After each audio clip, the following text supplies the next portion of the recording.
Woman, I am sure you don't need anyone to tell you where you are.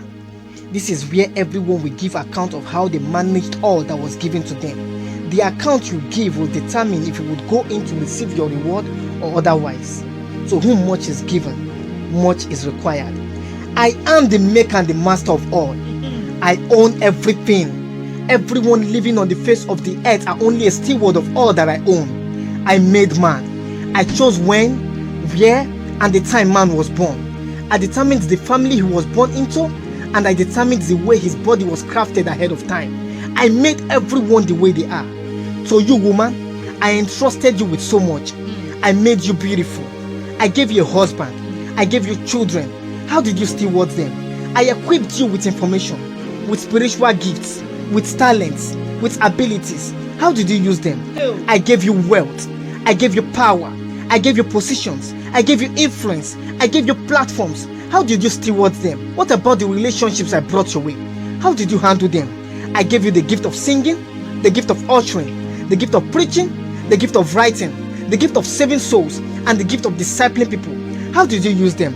I also gave you the gift of giving, the gift of helping people, the gift of encouraging people, and the gift of taking care of children. How did you use them? And finally, what about the time I gave you? The opportunities I brought your way. How did you utilize them? Listen, woman, all of these were for you to administer for my own purpose, to steward faithfully and profitably. Your responsibility was to serve me, to use what I gave you for the advancement of my kingdom on earth through the church. The church is my business, my concern, my heart, my agenda on the face of the earth. It is a terrible thing if the church ever lacked any of these gifts, skills, talents, and resources that you have. You will deprive others of their miracles. Now, woman, give account.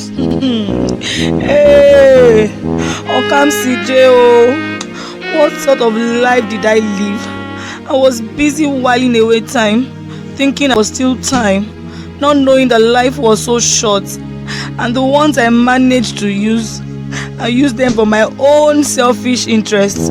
Look at me now, I can't even account for one. Hey, I'm in soup, oh. In serious soup, and a very hot one at that. I tell you, woman, you can't escape this. Hey, oh, hey, Okam CJ, oh.